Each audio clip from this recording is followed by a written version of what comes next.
What's going on, guys? This is the 1K fucking Q&A, and we're gonna roll right into this. We are currently at 1,046 subscribers, so fucking 2017 is our year. We're going for 10K, so spread the fucking word. I want to thank you guys again for 1K. It's always been my goal to hit 1K, but this year we're going for 10, and after that 100. But we'll start at the bottom. First question from, well, it's not really a question, but from Kingdom 215. Congrats on that 1K. Appreciate it, bro. These are all out of fucking order. What's your opinion on relationships nowadays? Oof. Relationships nowadays are pretty fucked up, if you ask me.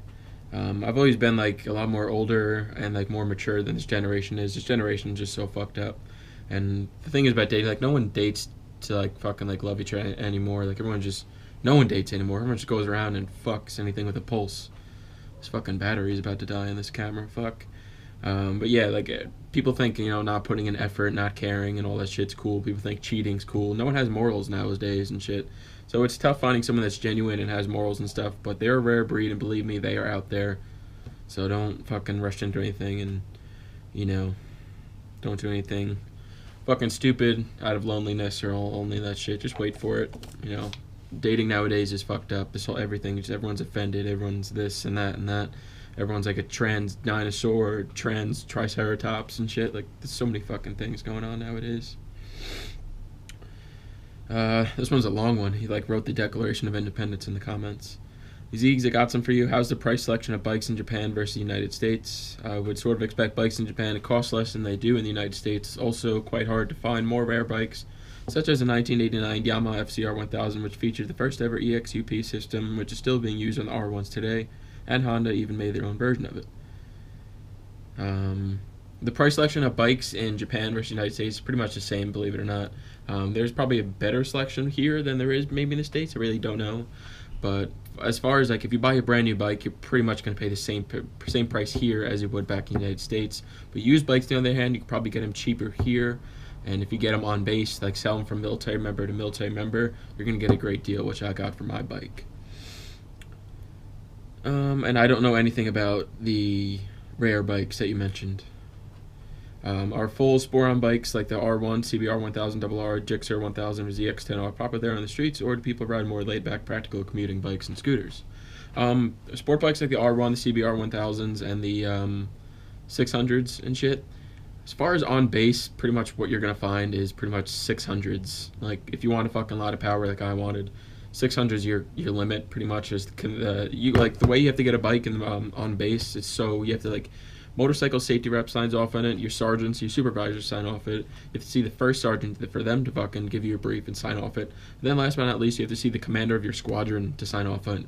And it's all about safety and shit. So if you have no motorcycle experience or something like that, or even 1,000, they know a leader bike's got a lot of power in it, and they know you can do some stupid shit with this. So sometimes they won't let you. Like on your license, it's like 600 or less. Like I can get up to a 750 on my license, but in order to get 1,000, I have to see the commander again and try and convince him. But as far as off base and shit, you're not going to see them pretty much around my base because it's more like city and like urban over here, and it's a lot of traffic and shit.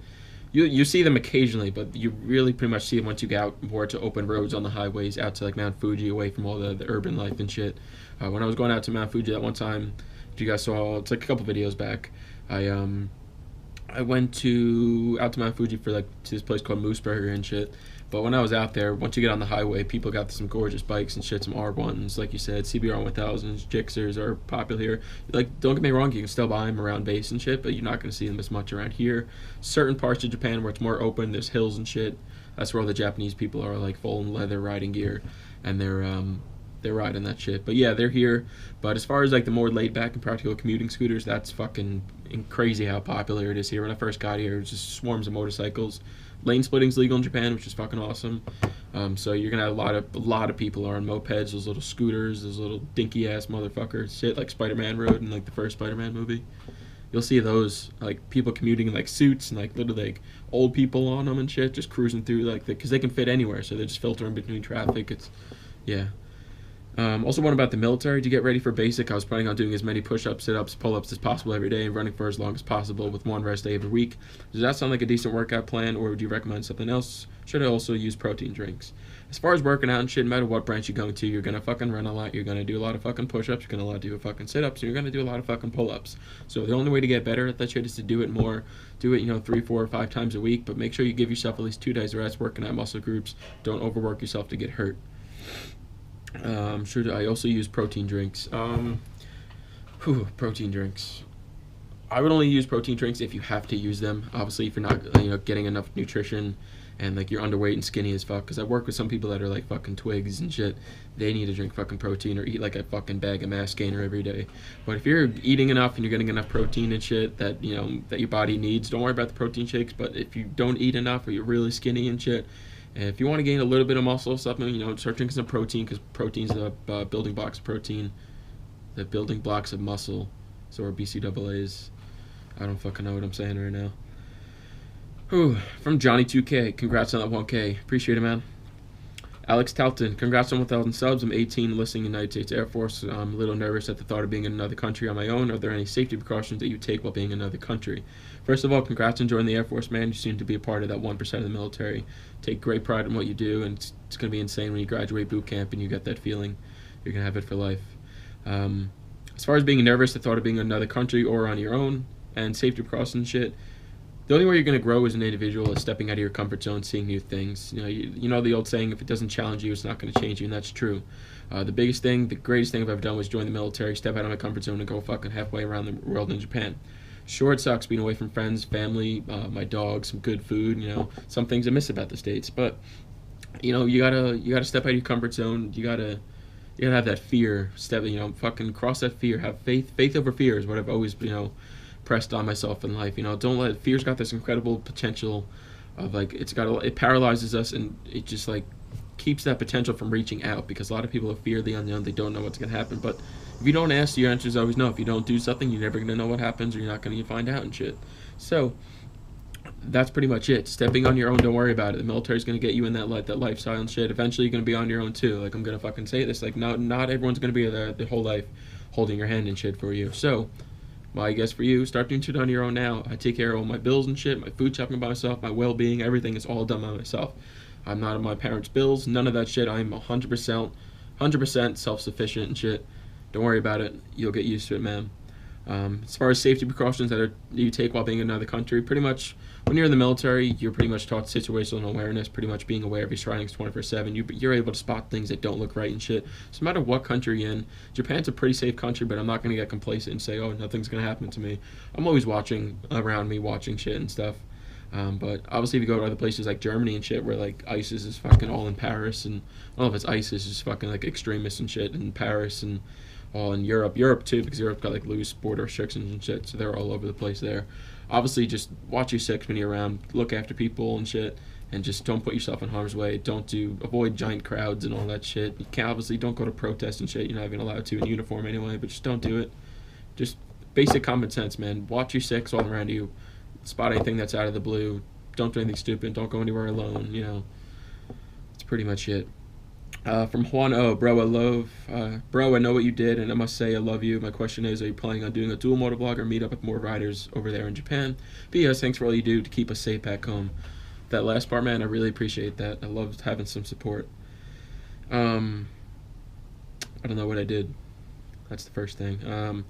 Yes, I plan on doing a dual motovlog soon. One of my friends just left to go to Virginia for a little bit back in the States. He's going to be back soon, but I'm going to meet up with more riders as the weather gets warmer here, and I can start going on traveling all across, mainland Japan, GoPro. I'm going to get some Sena headsets, a Bluetooth headset, so I can talk to people on the road and shit. So I'm going to start doing collabing and shit, doing more dual motovlogs with people on base, and I don't know if I can find anyone off base that speaks English, but pretty much people on base. I'm going to get people to go out there. There's actually 2 people that I know that ride right now.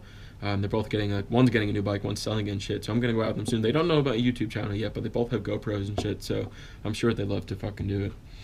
So I'm going to meet up with new riders. Motovlogs are coming soon. Once the weather gets nicer, we're going. Sector 7379, dare you to go Coco's and order level 10 anything. If you guys don't know, Coco's is a Japanese curry house. They're here. There's one in LA, Hawaii, Guam, and they're all over here. It's pretty much white rice, Japanese curry, and like fried chicken and shit. And their spice levels 1 through 10, 10 being the spiciest. So yes, I will do it. It will be soon. I will bring you there. Don't worry. I'm probably gonna die that day though. Sorry if I butcher your name, man. Cheval. That's probably the only way I can say it. Cheval. I'm gonna go Cheval. Cheval Charlton. What made you choose the Air Force over other branches? Congrats on 1K, man. You should do more day in the life vlogs. I chose the Air Force just because the pretty much how you're treated. I talked to a lot of my friends. I had a couple of friends that were in the Air Force. They loved it and shit. When you go overseas, and I think pretty much in the States that too. It depends if you go to an army base or something. Who knows? But you get your own room.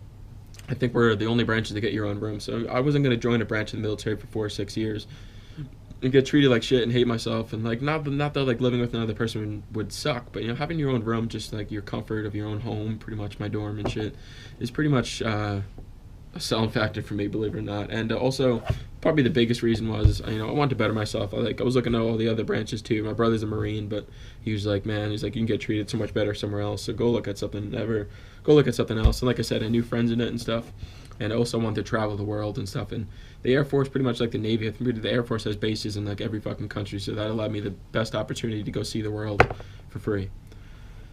Blue Dev, congrats, dude. You like it in Japan? Would you like to live in Japan for a longer time? Pretty sure you meant to say, would you like to live in Japan for a longer time?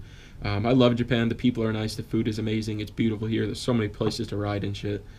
Would you like to live in Japan for a longer time? No, I'm here for 2 years. And I think 2 years is enough. I can see enough things, experience the culture, the food, and all that shit. But 2 years is enough. I don't want to live here any longer. What's your job in the Air Force? My job is a 2T51. I'm an air transportation specialist, and I'm also a parachute rigger, where I rig cargo for airdrops and shit. I do both. This one comes from my friend back home. Appreciate you, bro. How do you survive without New York pizza and bagels? I don't. I died when I left for boot camp a year ago, so I'm not even alive anymore. You're just seeing this in a dream. No, but to be honest, I cry every time I eat pizza here. I don't eat it often, but I shed a tear when I eat it. And as far as bagels and shit, I don't even fucking bother trying to even find. There is bagels off base, but I don't want to even try it. New York has the best fucking pizzas and bagels. I shit you not. So if you don't believe me, fuck you and go to New York, because they have the best pizza, the best bagels and shit. Well, it's a stereotype pretty much known in the United States that we have the best bagels and pizza, and I miss that shit so much, because like you go anywhere else, you're like, what the fuck is this? Like, weird. I like to see some more day in the life vlogs from Jake Pellicer. The day in the life vlogs, I'm not going to do a full day in the life vlogs as in just me personally, like not me like bringing my camera around all day, because I go to work 5 days a week. I go to the gym, hang out with some friends and shit. On the weekends, I go out, ride my bike, go get some food and shit. So I don't do anything crazy. So what I'm going to do is pretty much start incorporating life vlogs into my motovlog. So it's going to be like a half a motovlog and half life vlog in one YouTube video. So we're going to have me going to the gym soon. We're going to have my friend bring my camera, start recording me doing some workout, because I'm cutting right now. And I'm going to get fucking shredded and have a six-pack in 12 weeks. So we'll bring to the gym. And when I go out to food places like you saw in Sushi and sit to Coco's and all that crap, and if I go out to like Shibuya or travel and shit, I will bring my GoPro, but I don't think there'll be full life vlogs in one YouTube video. It's probably going to be split half and half each time. But I'm going to spice it up a little bit, keep this channel going with good content and shit. So life vlogs are coming, but they're going to be incorporated into motovlogs. Sector 7379, again, how much was your bike? Did you get it off base? My bike was $2,000, and I got it off base from someone that was formerly in the military. He was a contractor for the military. I bought my bike for $2,000, and that included the JCI. If you guys don't know, Japan has a thing called the JCI. It's like a Japanese inspection where they test your bike for like emissions and safety and shit. And it's good for 2 years, and it's like $500 to get done every time. So he renewed it right before I bought mine, so I didn't have to eat the cost of that. That was including in the bike. But my bike's a 1999 Honda CBR 600F. And it's about 59,000 kilometers on it. I don't know what that is in miles. Johnny 2K, was that a Supra in front of you in the first minute? Yep, it was. Yes, it was. Like I said, Japan's full of the car community, the bikes and shit. Supras, the GTRs, they're everywhere, man. Dawson, how long are you going to be in Japan? I'm here for 2 years. Overseas tours in the Air Force are 2 years, except South Korea and Turkey are 1 year tours. But I'm here for 2 years till August of 2018, so I got another year and a half here. From Pink Kisses, favorite thing about living in Japan. My favorite thing about living in Japan is probably experiencing what it's like living in another country, seeing how another culture does their thing different than us. And I love the food, experiencing new food. Like I said, the culture, the people are amazing, and there's just so much, like, Japan is beautiful. Like the landscapes, the attractions and shit. There's so much to see, and you guys are going to see more of it soon as it gets warmer out and time progresses and shit. Simone Farr, now let's bring Snooge over to Japan. Man, I'm trying to get him to come to Japan, so go on his videos and fucking comment that you want to see him come to Japan, because I really want him to come here too. Snooge is a motovlogger. He's got like 60,000 subscribers. He's in California right now, but I keep fucking with him in the comments saying like, yo, come to Japan. I'll fly you out here or something like that.